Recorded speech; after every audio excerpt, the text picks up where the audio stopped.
Hello all, welcome. Today we will be covering EPA compliance orders and judicial review rights.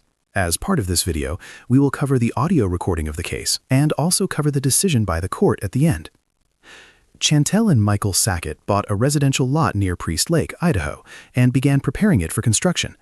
The Environmental Protection Agency concluded that the parcel contained wetlands covered by the Clean Water Act and issued an administrative compliance order directing the couple to restore the property and refrain from further work unless they obtained a federal permit. The order exposed them to potentially heavy daily penalties if the agency later prevailed, but the EPA also took the position that the couple could not immediately challenge the order in court. The dispute reached the Supreme Court on a procedural question rather than the ultimate status of the land. The Sacketts argued that the Administrative Procedure Act should permit immediate judicial review of the compliance order because it determined legal obligations and left them with no other adequate remedy. The legal question presented is whether property owners who receive an EPA compliance order under the Clean Water Act may file a civil action under the Administrative Procedure Act to challenge that order before the government brings an enforcement case. Following is the audio recording of the actual court hearing. We'll hear argument first this morning in Case 10-1062, Sackett versus the Environmental Protection Agency. Mr. Schiff.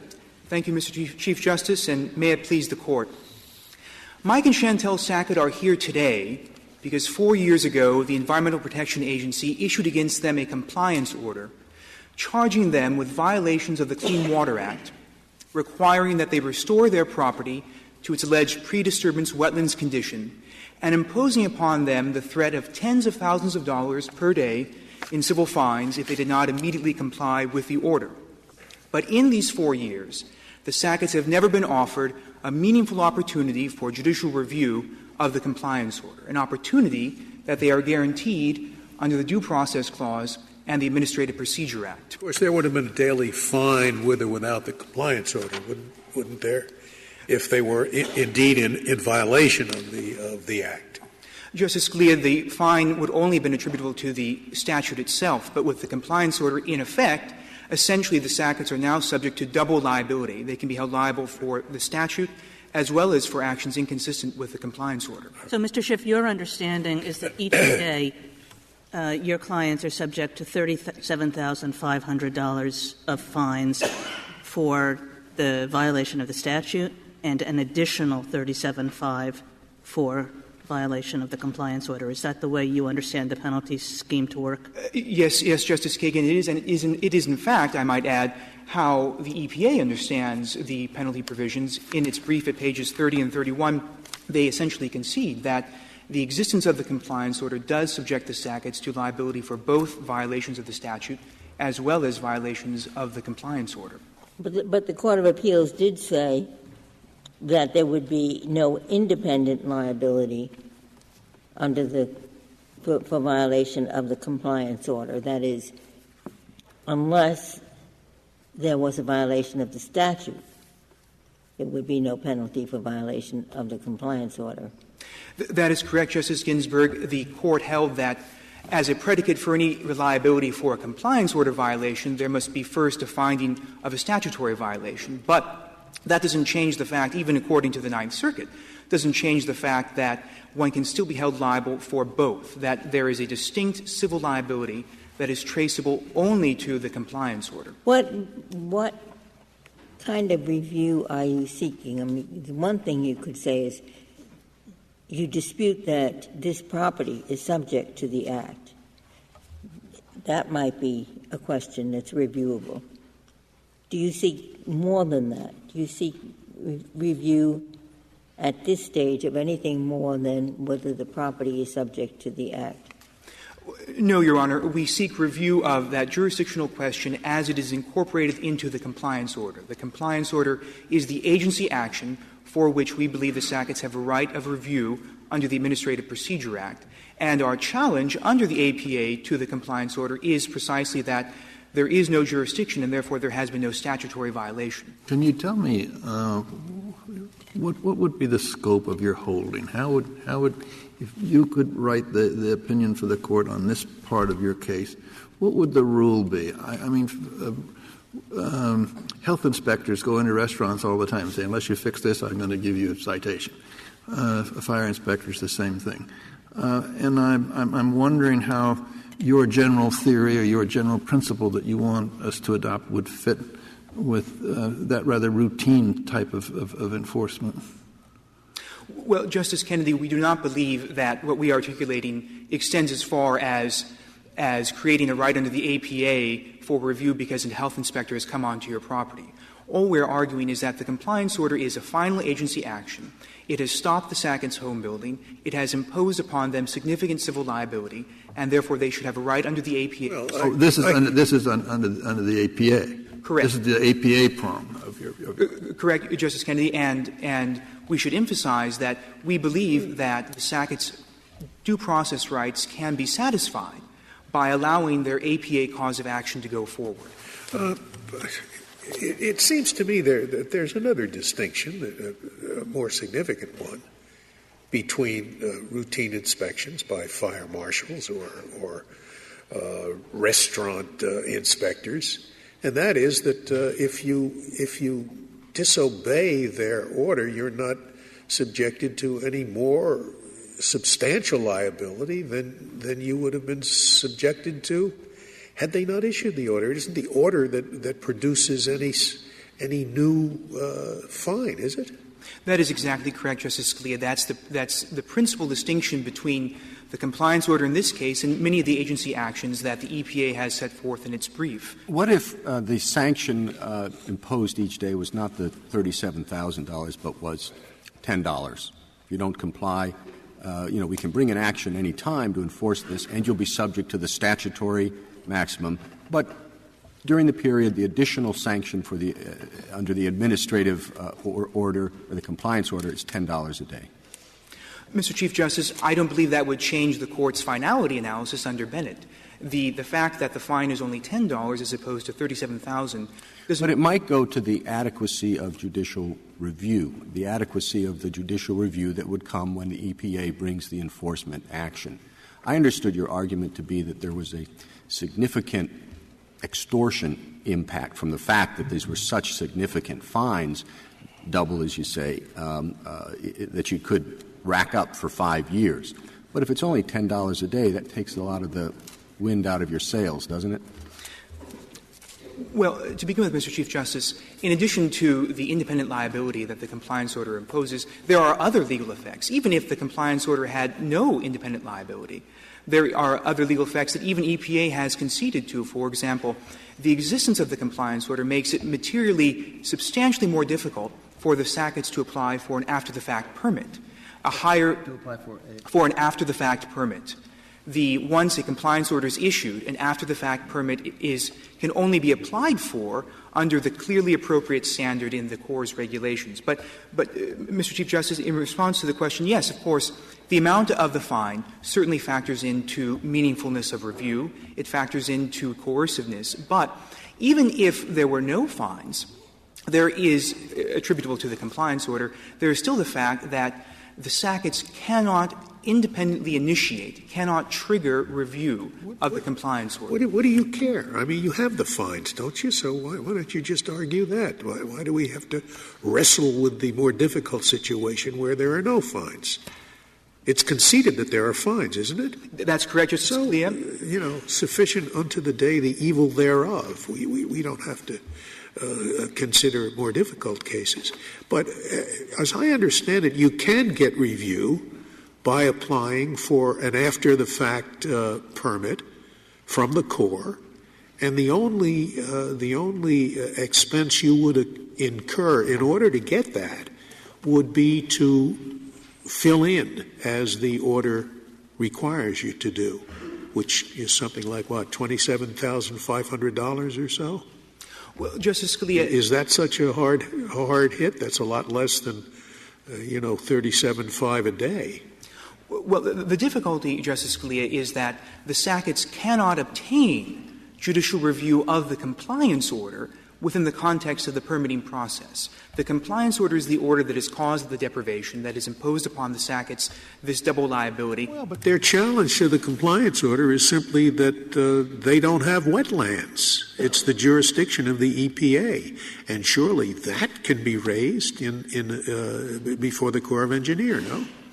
That issue might be raised, Your Honor, but the Sacketts could never get review of that issue within the context of the compliance order, which is, of course, the agency action that has caused their harm. Moreover, there's frankly no guarantee that the Sacketts could even get into court through the permitting process, because the Corps might very well say, well, we don't believe that there are wetlands on the property, and so we're not going to issue you a permit, and therefore there is nothing for the Sacketts to then litigate over in federal court. How long does it take to get one of those after-the-fact permits?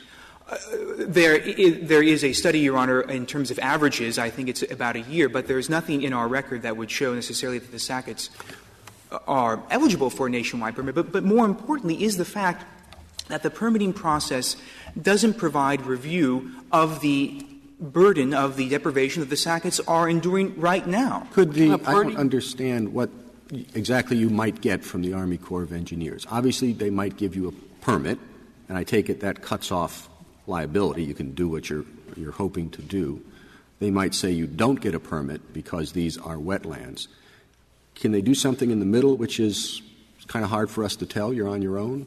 Very much so. In addition to saying we're not going to issue a permit because we don't believe there are wetlands on the property, they could also say, under the regulations that even EPA cites in its brief, that we're not even going to entertain your after-the-fact permit application while the compliance order is still outstanding, meaning that you will likely have to comply, be fully deprived with everything the compliance order says, allowing EPA onto your property, requiring significant expensive restoration of your property to its alleged wetland state before you even have the privilege of applying for a permit. Is that what's critical, Mr. Schiff? If that were not true, if you could go in, even with the compliance order on your property, and get an adjudication of whether you had wetlands in the context of an after-the-fact permit proceeding, would that be sufficient? No, it would not, Justice Kagan, because, again, the fact is that the compliance order is, well, the permitting process is an entirely separate agency action. It's an agency action that the Army Corps goes through. The Sacketts could get no review of the compliance order. Well, why does that matter? You're getting review of the question that you care about, which is the question whether you have wetlands on your property. And if they said you don't have wetlands on your property, here's a permit, your problems are finished. Justice Kagan, the difficulty is that judicial decision would have no impact and would not remedy the deprivation that the Sacketts are currently enduring. Do they issue permits when there are no wetlands? I thought it was a permit allowing you to do something on wetlands which otherwise would not be allowed. That's correct, Justice. So if they decide that it's not a wetland, what do they do? They do nothing? That's my understanding. The Corps would simply say there's nothing to permit because there are no wetlands to fill. But But then the compliance order would automatically be vacated? I mean, doesn't the compliance order presume that there are wetlands? Hasn't the agency already made that determination? The difficulty, Justice Kennedy, is that we're talking about two agencies. And this is really one additional reason why the permitting process is an inapt solution to the Sacketts problem. The Sacketts have been injured by EPA by the compliance order. It seems very strange for a party to apply for a permit on the ground that they don't need a permit at all. If you apply for a permit, is the Army Corps of Engineers going to decide whether it's wetlands? Isn't it presupposed if you're applying for a permit that you need one because they are wetlands? That's exactly right, Justice Alito. That underscores how bizarre it is to force the Sacketts to go through a process. They've been injured by the EPA by a compliance order, and they're told they must initiate an entirely separate administrative action with an entirely different agency in order to get indirect, tangential, possible review of the compliance order that has turned their world upside down for the last 4 years. That is why the permitting process cannot provide meaningful judicial review to the Sacketts. That's why the Administrative Procedure Act is the ready-made answer. And frankly, there's no indication that Congress intended anything other than the Administrative Procedure Act to provide an adequate administrative review for the adjudication of compliance. What would the standard be that before you have EPA review? So it's just that the EPA acted reasonably in determining that you have wetlands? Yes, Justice Ginsburg, it would be your typical arbitrary and capricious standard of review, substantial evidence based upon the record that was before the EPA when it made its finding of statutory violation, which is the statutory predicate for the issuance of the compliance. Wait. Surely you wouldn't go in and try to fight arbitrary or capricious. It's arbitrary or capricious or otherwise in violation of the law. Wouldn't you go in and say that this is in violation of the law? No, exactly, Justice Scalia. I mean, I don't mean to limit ourselves to just that one standard of review, but it would be I don't think that one standard of review would do you very much good, to tell you the truth. They've thought about this. Maybe they got it wrong, but to say it's arbitrary or capricious, you're going to lose. Well, I certainly hope not, Justice Scalia, but the difficulty is we don't even know at this point what sort of record the EPA has. In fact, the law as it stands now is that EPA doesn't even need probable cause to issue a compliance order. Given the rather vague nature of the test that's been adopted for determining whether something is part of the waters of the United States, wouldn't you have a very difficult time showing that a determination that it was arbitrary and capricious? There's no question, Justice Alito, that yes, it would be a difficult time, but that just because the Sacketts might have an uphill battle, I don't believe is any reason to say that they should have no opportunity. I mean, as it stands now, they've been told you cannot build your home, you must convert your property into wetlands, and you're being charged $37,500 per day if you don't immediately comply, and yet you get no day in court. And Mr. Schiff, is the way you see this operating that you bring an action contesting on the basis of the arbitrary and capricious clause or otherwise not in accordance with law, if then the court rules against you, but you continue to fail to comply, does the EPA then have to bring a separate enforcement action?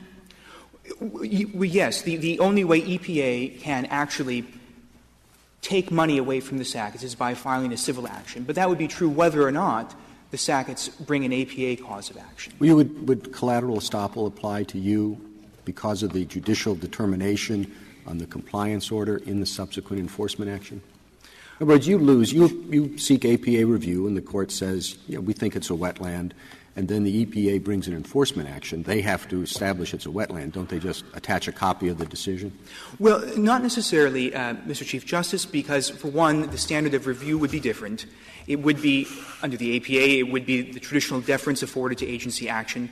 Well, I guess I'm back to Justice Scalia's question. It struck me as a purely legal jurisdictional issue. Are these wetlands or not? And I don't know why you get deference to the agency's determination on a legal jurisdictional issue like that. No, you're correct, Mr. Chief Justice. I mean more in terms of the substantial evidence standard that usually supports agency action under the APA. But certainly here the Sacketts also contend, regardless of questions of Rapanos and connection to navigable waters, the Sacketts contend that there are no wetlands at all on this property.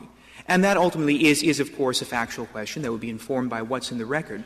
But to go back if they're to wrong Justice, about that, if there's a finding in the APA process that these are wetlands, is that the end of it, or within that, the context of that review, can you say, well, they're wetlands, but only to a minor extent, and these conditions were onerous and far more than necessary to protect the wetlands? Can you argue that in the APA review? Or is it just up or down? Wetlands you lose, not wetlands you win, that's it? No, I mean, Justice Kennedy, we would argue that even if there are wetlands on the property, which we do not believe there are, that the compliance order would still be invalidated if there were not a significant nexus between the alleged wetlands on the property and some navigable water in the vicinity. Who would review that and where? Going back to Justice Kagan's question of, let's assume you went through an APA process, and they found it was wetlands and that the compliance terms had a substantial nexus. What happens when you go into an enforcement action? Well, at that point, then, both sides get to create a new record consistent with what the Ninth Circuit held. So the Chief Justice's suggestion that there would be preclusion you do not agree with? No. In addition to the fact that the standards of review would be different, preponderance of the evidence in a civil action as opposed to substantial evidence in the APA, it would also be the fact that even as the Ninth Circuit understood a civil action, when it goes forward, both sides have an opportunity to create a new record or to establish by preponderance of the evidence the elements of the offense. So does anything get estoppel? I'm sorry, Justice. Does anything get estoppel? Assuming it's not a legal question, with the factual findings that there's a substantial nexus between the remedy ordered and the violation, would that get estoppel? It would be difficult to imagine a case of estoppel because, again, in the APA context, it's just based upon the record at the time the compliance order is issued. And so the records are always going to be different because the civil action will build upon that administrative record. And then, secondly, in terms of the differing standards of review, I suppose one could find a purely factual question, perhaps that where the standards of review wouldn't matter, or a purely legal question. But this would be a problem if this procedure were not employed, if there were not this prior compliance order that issues before actual suit by the by EPA to hold you liable for violating the act. Then you just have one suit, and the issue would be clear as to what burden the agency has to sustain. But it's really the dual nature of this process that creates the difficulty, isn't it? Yes, Justice Scalia. To some extent, it is, of course, the process that Congress. But that's in the statute. The agency didn't make that up, right? The statute provides for compliance orders, and it calls them compliance orders, doesn't it? It does indeed. And so, even if the Sacketts on remand don't get their ideal mode of judicial review, something is frankly better than nothing. They have been told for 4 years they cannot build their home. They have been threatened with ruinous civil penalties. And to date, they have had no opportunity for their day in court. The Sacketts cannot trigger an enforcement action. I mean, perhaps if Congress had written the statute differently to allow for some sort of judicial review that the Sacketts could initiate for a compliance order, that might answer, Justice Scalia, your concerns. But that is not the statute we have. We have a statute where Congress has said EPA can issue a compliance order, and we have, in combination with that, the presumption in favor of judicial review of final agency action. We have the avoidance canon, all that point to allowing for the Sacketts to get their day in court and at the same time to satisfy and to vindicate Congress's intent. Congress wanted the EPA to be able to issue these compliance orders. Congress gave significant statutory penalties for violating these compliance orders. But at the same time, there has to be balance. One cannot tell landowners. Well, of course, you're not going to be out of the woods, even if you get this APA review, okay? Some of the factual questions that go to whether these are wetlands or not are going to be decided giving substantial deference to the agency's determination of the facts, right? No, that is correct, Justice Scalia. And so even if you lose on that, you might still think you can win when the EPA finally brings a civil action seeking to impose a penalty, where the burden will be on the EPA without any deference to its fact-finding. So you still won't know where you are, will you? Well, you've lost one, but you may win the other. You'll have to roll the dice. Well, it's respectfully, Justice Scalia, it's more than rolling the dice. It's subjecting the Sacketts to an interminable Damoclean sword. If the only way they can get review is simply waiting, well, when will EPA let the sword drop and bring a civil action to enforce this compliance order that who knows how old it is? With EPA's theory of continuing violation, the statute of limitations never even runs. And so you have the Sacketts who are forever subject to this cloud over themselves, cloud over their title. They can't get anyone to come onto their property to build their home. Is there no limitation on the compliance order? It can be there forever until the EPA decides to bring an enforcement action? As Justice Ginsburg, as EPA interprets the statute of limitations for collecting civil penalties, so long as the discharge, quote unquote, remains in place, it's considered a continuing violation. And so the statute of limitations never even begins to run. And so the Sacketts might build their home, and 10 years down the road be surprised that here comes EPA with its civil action. Oh, now the Sacketts get judicial review, but at a significant cost. They can't even enjoy the home that they might build because there is always this cloud hanging over them, a cloud that can be dispelled if they can simply have an opportunity, which, Justice Scalia, may not be the best opportunity, but something is better than nothing, an APA cause of action to review the EPA's assertion of its authority over their property. I asked you earlier, in this APA review, would there be any further question after the determination, is it wetlands, is it not? And you had said no, that would be it. But you answered another question that would suggest it may be wetlands, but it shouldn't. You should be allowed to build your home anyway. Well, allow me to clarify, Justice Ginsburg. In this APA cause of action, the Sacketts challenge the jurisdictional predicate, and that is really a two-part determination. One is, are there wetlands on the property? And two, are those wetlands sufficiently connected to navigable waters to justify federal regulation? And both of those fit into our first claim for relief, our APA cause of action. And so in this case, that is what our APA cause of action on remand would look like. We would say, let's look at the record that EPA has assembled at the time it issued the compliance order, and does that record support the finding of statutory violation? You're conceding that the compliance order, assuming there's a violation, is all right. You're not challenging any of the terms of the compliance order other than the finding of a violation. That is correct, Justice Sotomayor. Yes, that is correct. That is all that we are challenging. Mr. Chief Justice, if I may reserve the balance of my time. Thank you, counsel.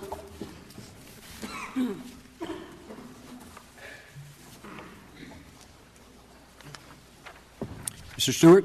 Mr. Chief Justice, and may it please the Court, I'd like to begin with the question of double penalties because I think it helps to clarify exactly what the compliance order does and does not do in terms of altering the legal regime to which the Sacketts are subject. The compliance order is intended to specify the violation that EPA believes to have occurred and the measures that EPA believes are necessary in order to achieve prospective compliance. And the statute does provide separately for penalties for violating the statute and penalties for violating the compliance order. And as an exercise of our duty of candor to the Court, we acknowledged in our brief that the government reads the statute to allow the legal possibility of double penalties, that is, up to $37,500 per day for violating the statute, up to $37,500 per day for violating the compliance order. I think that's really a theoretical rather than a practical. Why you say practical? The order itself says that. It says if you don't do it, you're going to get penalized up to $32,500, which is now $37,000. Well, that language in the order would have been accurate even if the statute didn't authorize penalties for violating the order itself. That is, even if the statute authorized penalties only for violating the Act, it would have been accurate for EPA to say, we believe this is what is necessary to achieve compliance, and if you don't do it, you will potentially be subject to these civil penalties, namely civil penalties for violating the statute. But the reason I say that it's the double penalties is a theoretical possibility. Let me say that again. If there were no provision for penalties for violating the compliance order, only penalties for violating the statute, EPA could accurately have said, we believe that the following steps are necessary in order to achieve prospective compliance with the Act. And if you don't do these things, you will be subject to the following penalties because you will then be in violation of the Act and you will be subject to the penalties. I didn't follow that.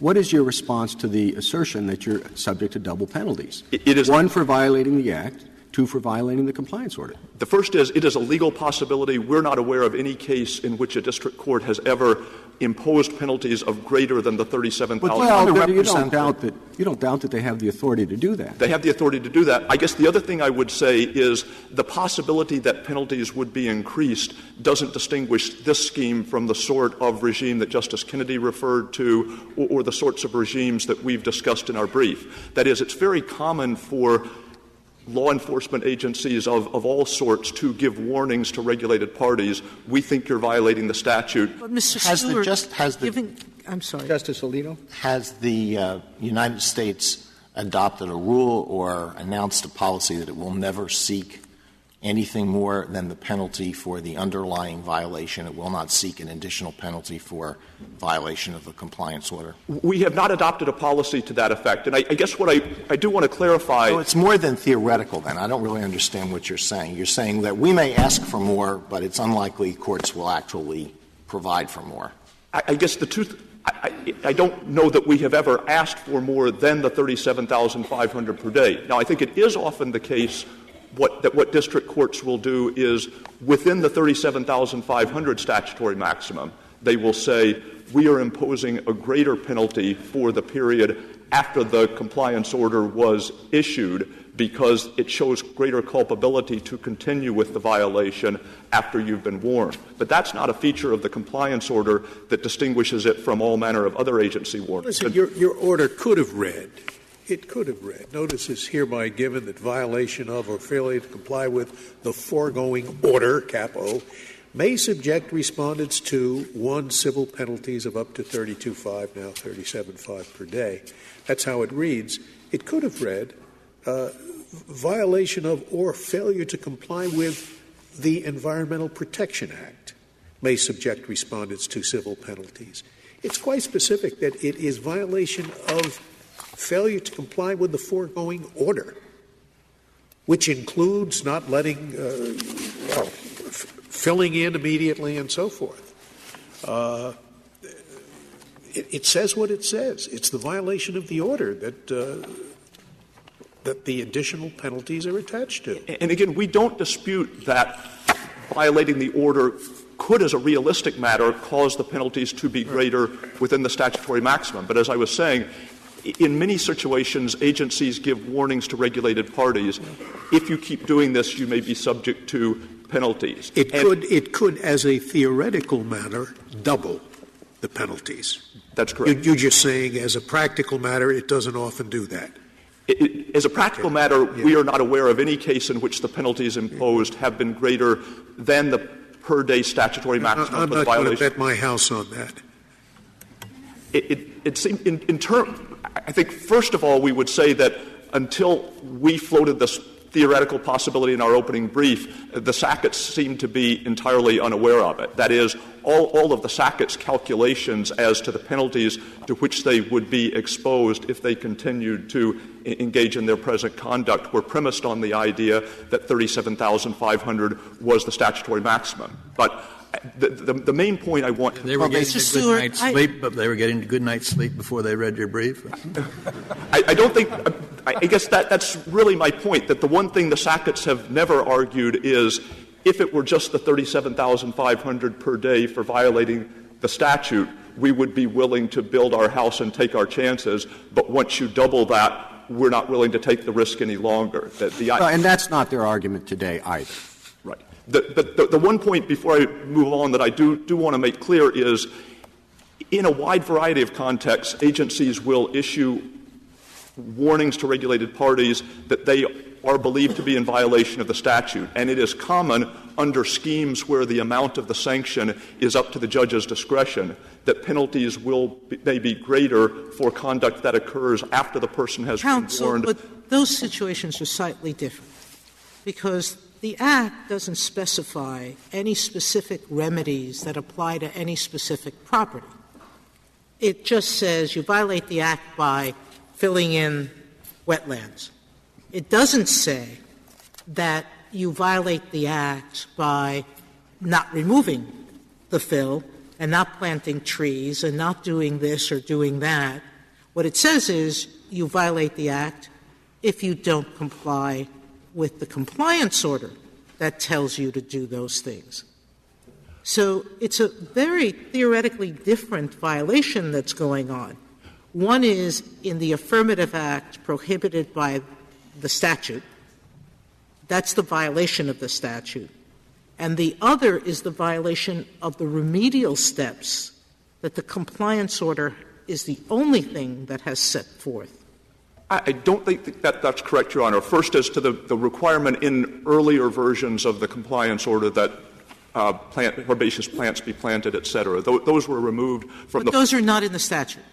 They're permitted by the statute, but they're not set forth as requirements under the statute. EPA's view of the statute is that without regard to the issuance of a compliance order, once fill material is deposited in waters of the United States, EPA's view of the penalty provisions would be that the violation continues for as long as the fill remains in the wetlands. That has nothing to do with the fact that the Act doesn't specifically tell you to remove it. The Act doesn't specifically tell the person to remove it, but that's our interpretation of the statute. And it's either right or wrong. That is, if we're wrong about that, if the only days on which penalties can be assessed for violating the statute itself are days on which fill was actually discharged, then the provisions of the compliance order that directed the Sacketts to remove the fill and restore the property would be beyond the scope of a proper compliance order under 13. So you referred a couple of times recently to the EPA's view of the statute. I take it that's your view as well. That's our view as well. I'm just saying that hasn't been definitively resolved by this Court. But the position that we've taken, again, with respect to the statute itself, is that in computing the daily penalties and asking how many days of violation were there, the district court should take into account not just the days on which fill was actually deposited, but the days on which fill remained in the wetlands. And petitioners have specifically expressed agreement this morning with that view of the statute. I think the view of petitioners' amici is to the same effect, because in many of the amicus briefs there are calculations of the very large penalties to which people could be subject if they didn't adhere to compliance orders. And they're all premised on the idea that everyday fill remains in the wetlands. What about those provisions of the original order? I must say I was not edified by the fact that when litigation was threatened or actually brought, the EPA modified its order. Oh, you don't have to plant the trees. Does it do this as a matter of practice, issue compliance orders that go well beyond what the EPA would demand? I don't know about well beyond. I think every version of the compliance order said to the Sacketts, if you think that there are things here that are in here that are wrong or compliance measures that you regard as infeasible, you're welcome to tell us. And that's very nice.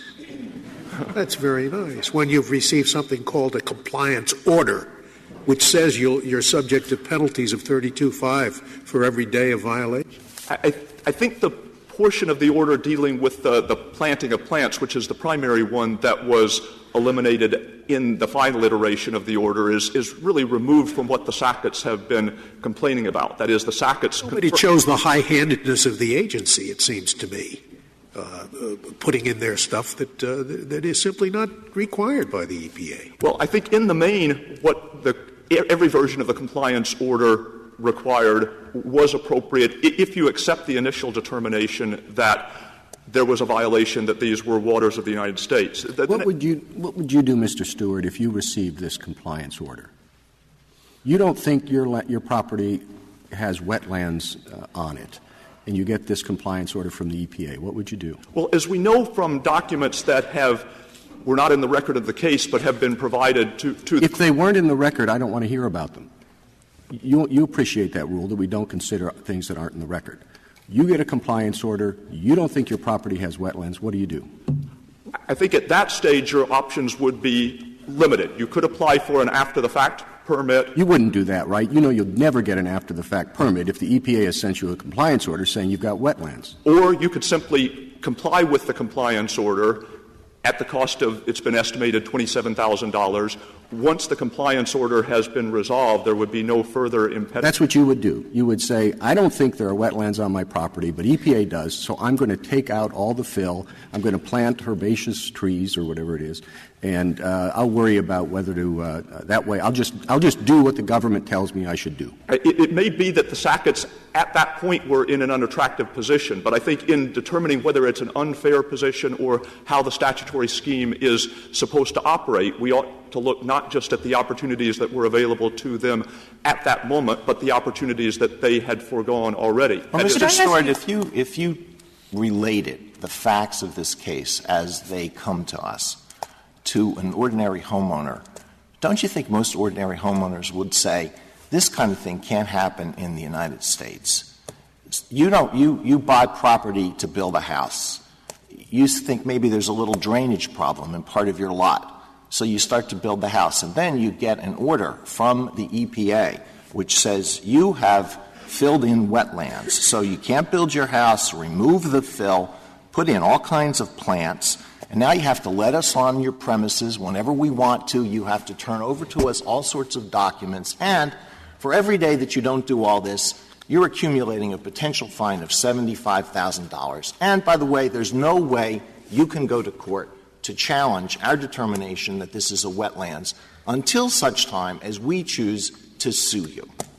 Well, the first thing I would say is, as a matter of standard EPA practice, the compliance order would not be the first communication from the agency that would alert the landowner to the belief that there was a violation. The record in this case does not make clear whether that agency practice was followed in this case, but EPA's typical practice is to alert landowners through prior communications that a violation is existing. Well, so what? Somebody from the EPA says, we think that your backyard is a wetlands, so don't build. Well, so what does the homeowner do? Once that property? Well, all right, I'm just going to put it aside as a nature preserve. At the time that sort of letter is issued, there's no compliance order and there's no impediment to an after-the-fact permit. That is, at that point, the landowner could ask for a permit. In other words, what the landowner is supposed to do, the agency says, because you didn't apply for a permit, you're in trouble. Because you didn't give us a chance to say whether we were going to take away your constitutional rights or not, so we can do it. Well, the first thing I would say is it's not simply a hypothetical means of challenging CWA coverage to seek a permit. That is, in both Swank, Solid Waste Agency of Northern Cook County, and Carabel, which was one of the two companion cases that this court adjudicated in Rapanos. That was the way that the suit got into federal court. The landowners applied for permits. They were denied. They sought judicial review of the permit denials and argued inter alia that there was no need for a permit because the relevant tracts were not waters of the United States. The second thing I would say is it's often the case that judicial review is contingent upon complying with some sort of deadline or some sort of prerequisite. And once a person has missed the deadline, that person may, as a practical matter, be in the same position as if judicial review had not been made available at all. Suppose the Corps of Engineers agrees that it's not a wetland, and its basis for refusing to issue the permit is we don't give a permit. You don't need a permit. It would issue a letter either to the effect that there was no wetland or that it was a wetland that was not covered by the clean. Is that binding on the Environmental Protection Agency? Yes, we would. How can they bring an action? I'd like some clarification here. The Corps' regs say the Corps will accept an after-the-fact permit. I mean, one after. If they applied tomorrow, the day after getting this order, you'd run up against the reg, which says we won't give you any after-the-fact. We won't even consider this matter until any required initial corrective measures are made. And then, just to be safe, they say that no permit application will be accepted unless the Corps determines that concurrent processing of an after-the-fact permit application is clearly appropriate, clearly. So I looked at those two things and said, of course you can't apply to the Corps of Engineers. They're not going to accept it unless you have a very unusual case. So I expect you to tell me why I'm wrong about that, if I am, or how many after-the-fact permits applications has the Corps of Engineers accepted? Maybe there are a lot. It's not precluded, but I would agree with you. It's very unlikely that without complying with the order. Right, I agree. Then if we agree, then look, for 75 years, the courts have interpreted statutes with an eye towards permitting judicial review, not the opposite. And yet, so here you're saying this statute that says nothing about it precludes review. And then the second thing you say is that this isn't final. So I read the order. It looks like about as final a thing as I've ever seen. So tell me why I'm wrong on those 2 points. Well, we're not arguing that the statute precludes all judicial review. That is, the question whether the Clean Water Act applied to this tract could have been teed up for a court in either of two ways. Well, if it doesn't, you're on the final part. You are arguing that the presumption of reviewability does not apply. To this particular order. And that seems a very strange position. Why would the presumption of reviewability not apply? I think first because the order doesn't express the agency's final view, both in the sense that it invites the Sacketts to provide further comment. But they asked for a hearing. Didn't they ask EPA for a hearing on whether their lands fell in the statute? They did ask for a hearing, and the EPA said no. EPA said no to a formal hearing, but I think that would be characteristic agency practice. That is, when the agency is exercising what is essentially its prosecutorial function, that is, warning regulated parties, we may sue you if you don't do the following things. It would be quite common for enforcement personnel to entertain informal overtures from the regulated party or his legal representative. But I think it would be extraordinary, for instance, for a U.S. Attorney's office to grant a formal hearing to a potential criminal defendant in order to in order to resolve the question criminal charges should be brought. But there's one thing I do want you to tell us is EPA has three choices. It can go the compliance order, it can issue an administrative trigger an administrative penalty where there would be EPA review, or can bring an enforcement action. How does the agency decide which of those three routes it's going to take in a given case? I think the agency's normal practice would be to issue an administrative compliance order before initiating judicial proceedings. That is, the statute doesn't require it, but the EPA ordinarily would not commence a lawsuit without first giving the regulated party one final opportunity to come into compliance. But what about this administrative order?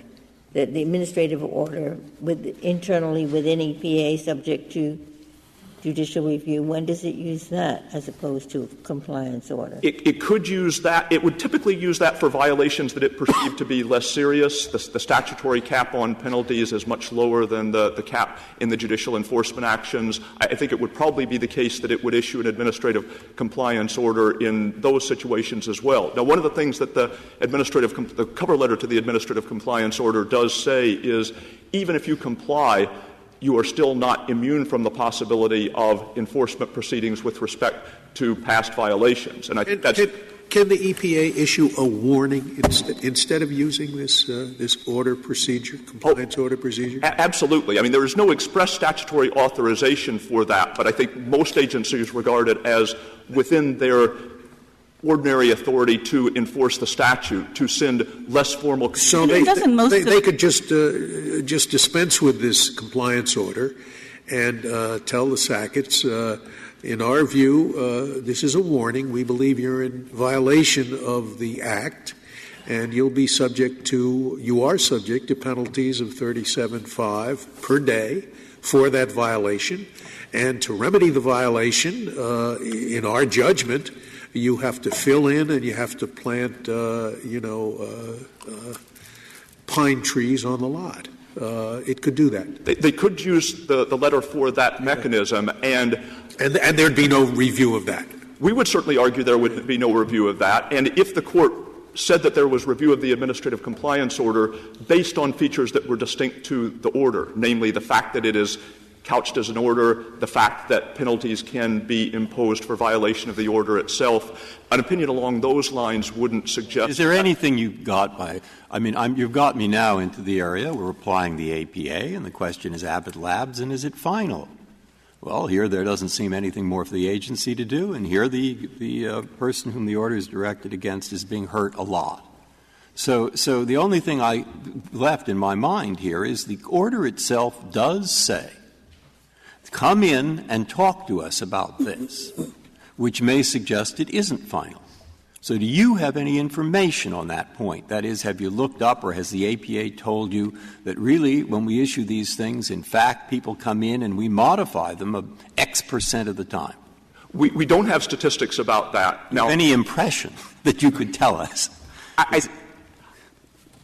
I would have the impression that it's in a non-trivial number of cases the landowner does approach EPA. Now, I will say that the statistics I do have are that only a very small percentage, a rough estimate somewhere on the order of 3% of wetlands-related compliance orders under the Clean Water Act ultimately culminate in lawsuits for enforcement. But that would encompass both the cases in which the landowners came in and talked to EPA and those in which they just complied. I'm sorry. Mr. Stewart, you've suggested that some communication occurs before this compliance order. And my guess would be that most of the back and forth between the agency and the person does happen before the compliance order rather than after. And the notion that the person can come in after the compliance order and say you were wrong, well, they can, but they can do that with respect to any administrative action. So am I wrong about that? That really the back and forth here takes place before the compliance order issues rather than after? I mean, I think you're right as a matter of typical agency practice that there would be an invitation well before the compliance order was issued to come in and give your side of the story. And you're probably right that if we got to the point where a compliance order was issued, then the likelihood that further communications would sway the agency substantially might be reduced. Mr. So I would take your point there. Yeah. I'm sorry. Finish your answer. Then. So yes, I would agree with that. You were cut off. You were saying if we were troubled by the additional penalties, and you were going to suggest something. If we were troubled by that aspect of the order alone, and you haven't dealt with the permit issue after the fact, what would be your approach to the case then? Well, I guess the two things, one of which may be more troubling rather than less troubling, is to say that if you're troubled by this, then there are a lot of other things that might be troubling as well, because it's often the case that warnings are issued to regulated parties, and it's often the case that if the regulated party continues with the conduct after receiving the warning, the penalties may be enhanced. This is not a warning. I mean, you all have to just look at it. I was quite moved by the fact when I looked at it, it didn't say a warning. It said this is an order. It looks extremely formal. I even overstated in your favor the question of negotiating, because it doesn't say negotiating about changing the order. It says negotiating about amending the order. And so this is not just a warning, is it? It is not. It is phrased as an order, but the only thing that EPA is authorized to do under Section 1319A3 is to order people to do what they were already legally required to do. That is, order them to comply with their legal obligations. Can't you usually obtain a declaratory judgment if prosecution is threatened and you think that there's no basis for it, and you're not compelled to just stand there and wait for the prosecutor to drop the hammer? Can't you normally bring a declaratory judgment action saying there's no basis for prosecution? The court has held that there is no constitutional bar to that, and that the declaratory judgment remedy can be made available in that circumstance. But again, I think it would cause a huge upheaval in the practices of many agencies to say that declaratory relief is typically available when the agency issues an informal warning. Well, maybe with an informal warning, but when you have something as formal as this, which shows that the agency does intend to prosecute, why wouldn't you be able to bring a declaratory judgment action? Again, I don't think that there would be any value to agencies or to regulated parties to encourage the agencies to hedge their bets or to say less than what they really mean. That is, that's what I'm trying to get you to talk about, just for 1 minute. I mean, you're talking about huge upheaval. My honest impression is that it is the government here that is fighting 75 years of practice, because the issue is the Abbott Labs issue of finality. And of course a warning isn't reviewable. But this seems to meet the test where that fails. Now, please correct me if I'm wrong about the agency practice. I can't find support for you. The court in Abbott Labs emphasized that that was an industry-wide regulation having the force of law, and that the basis for challenging it was a purely legal ground. And one of the reasons that we think judicial review of the administrative compliance order within this scheme would make no sense, would be out of keeping with the rest of the statutory regime, is that it wouldn't solve the problem. As the discussion in the first part of the argument made clear, petitioners share our view that the administrative compliance order would be subject to review, if it's reviewable, under a deferential standard. And if the court held that the order was not arbitrary and capricious. That still wouldn't eliminate the possibility that if we pursued an enforcement action, the petitioners could argue that they weren't actually in violation. How would it work? You say it's lesser standard under the APA. But the question is this wetlands or is it not? It's more than just is it wetlands. It's are these wetlands that have the requisite connection to traditional navigable waters, and that can turn in part on factual and scientific judgments. But as far as the EPA is concerned, they're finished with that question. This is not something that, well, we might look at it again tomorrow based on new evidence. The determination that these are qualifying wetlands, that has been made. I think they have reached that conclusion for now. I don't think it would be accurate to say that we have done all the research we would want to do if we were going to be required to prove up our case in court. And that's really the second half of the problem, that if petitioners' claim were reviewable and a court held EPA didn't do sufficient investigation based on the record before it at the time, there was no sound basis. That makes the EPA's conduct here even more outrageous. We think now that this is wetlands that qualify, so we're going to hit you with this compliance order. But, when we look into it more thoroughly in the future, we might change our mind. I would assume that any prosecutor, any enforcement person would want to be better prepared when a case actually went to trial than when he was communicating to the potential defendant that there's a real likelihood that we would sue you. But you're required to make a finding that there's a violation. You're not suggesting that the government's going to act willy-nilly and it's not going to act on sufficient evidence in sending a letter that says we find you are violating the Act. Obviously, we would feel that we had sufficient evidence for doing that. But the second part of the point that I was going to make is even if a court found that we didn't have sufficient evidence before us at the time the administrative compliance order was issued and that the order was therefore arbitrary and capricious, that wouldn't provide the Sacketts the protection that they needed because that wouldn't foreclose EPA from — That's right. In other words, you hope you've looked at it, you hope you have a sufficient basis, and because of the administrative compliance order, you're really never going to be put to the test. Because most landowners aren't going to say, I'm going to risk the $37,000 a day. All EPA has to do is make whatever finding it wants and realize that in 99% of the cases, it's never going to be put to the test. I guess the only point I would make is if petitioners had wanted a judicial resolution of the coverage question without subjecting themselves to potential penalties, they could have filed a permit application before discharging. They could have gotten review there. All we're saying is they can't discharge Phil, wait to see whether EPA notices, and then insist upon immediate judicial review if EPA notices and objects. Thank you. Thank you, counsel. Mr. Schiff, you have 4 minutes remaining. Mr. Chief Justice, unless the Court has any additional questions. I do, actually, because I see their point better than I did. This, I think, is what they're worried about. They're worried that when you get judicial review of this kind of order, the Court doesn't refer on fact-finding that isn't made on a record. The substantial evidence test applies to fact-finding made on a record, or 556, 557. And so they'll have a hard time or a harder time in each of these cases subjecting it to judicial fact-finding. And they think that the purpose of this procedure given to them by statute was to call it the shots in favor of them because there might be thousands of these things and they can't prepare all that formal thing. Now, I see that as a now I understand their concern. I'm not saying they're right. I understand their concern.